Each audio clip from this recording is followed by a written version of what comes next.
Je suis ici à UNICEF comme un secondment de la DDC en tant que députée du chef de l'unité construction. Et on a mis ensemble toute l'organisation pour permettre à UNICEF de construire 200 écoles semi-permanentes.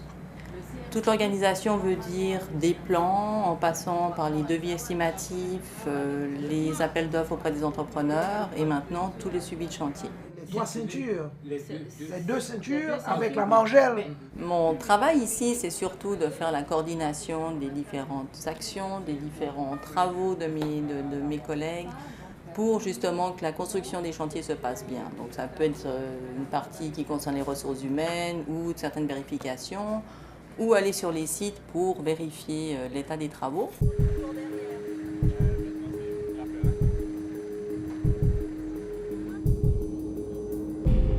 Alors, comme je travaille comme secondie aux Nations Unies, je suis obligée de suivre les règles de sécurité qui nous sont données. Il y a 2 zones, Bel Air et Cité Soleil, qu'on appelle zone rouge, dans lesquelles je n'ai pas le droit d'aller sans une escorte militaire. C'était au mois de juillet où on était confronté à une équipe de jeunes qui était assez agressif et c'est sûr qu'à ce moment-là, j'étais assez quand même contente d'avoir de la sécurité avec moi.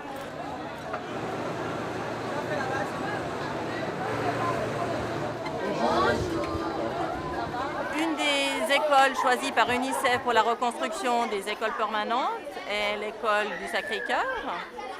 Dans cette école, on va construire 14 nouvelles salles de classe. Donc on vient régulièrement sur tous les chantiers pour faire des vérifications techniques en fait, pour voir aussi l'avancement des travaux.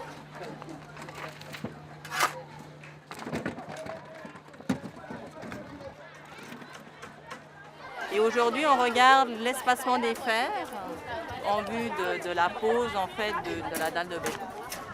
Et la dernière fois qu'on est venu, l'espacement n'était pas réglementaire par rapport au plan, donc on est en train de vérifier simplement si ça a été fait correctement. Je vais commencer là. Moi, je fais la supervision des travaux pour voir si les normes sont respectées, les normes parasismiques. Ce que j'aurais aimé, c'est qu'on parle avec les gens de là-bas parce qu'ils nuisent, ça nuit l'école. Hein. Ils font du bruit chaque jour, les élèves. Je ne sais pas comment ils arrivent à travailler là-bas.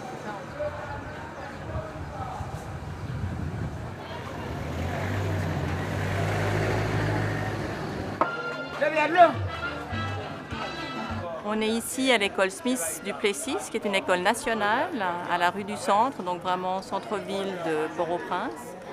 Et ils avaient un bâtiment de l'autre côté de cette cour ici qui a été complètement démoli. Donc on a décidé de reconstruire pour eux 5 salles de classe. J'étais inquiète la semaine dernière quand j'ai visité le chantier car l'école n'était plus fonctionnelle à cause des travaux. Donc je suis bien contente aujourd'hui de voir qu'ils ont installé en fait sur le chantier en fin de compte les bancs et pour faire quand même les salles de classe pour pas que les élèves perdent trop de journées scolaires.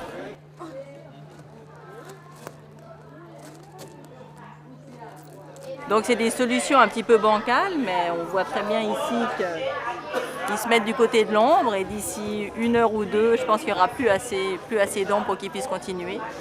Mais on va de nouveau parler à l'entrepreneur pour qu'il aille le plus vite possible pour finir ses travaux.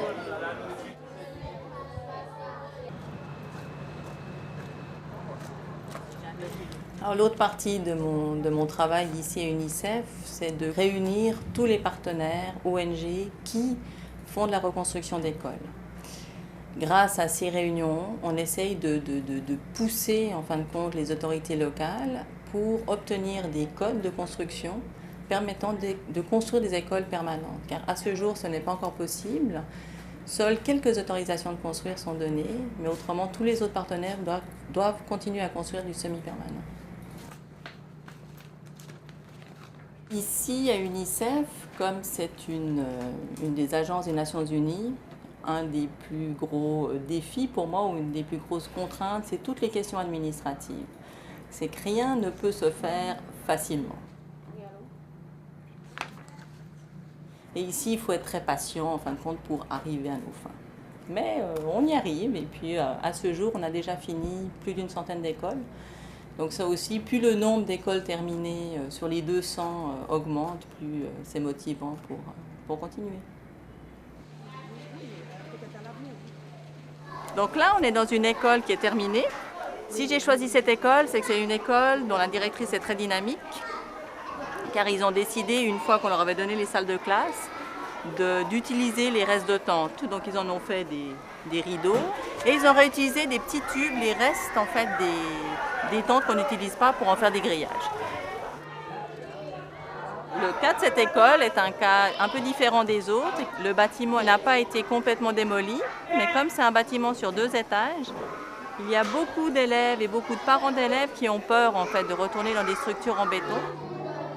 Nos structures est une structure très légère avec une toiture en métal isolée, et comme on réutilise simplement la structure des tentes, c'est quelque chose de très, très léger et tout le monde se sent sécure dans cette structure.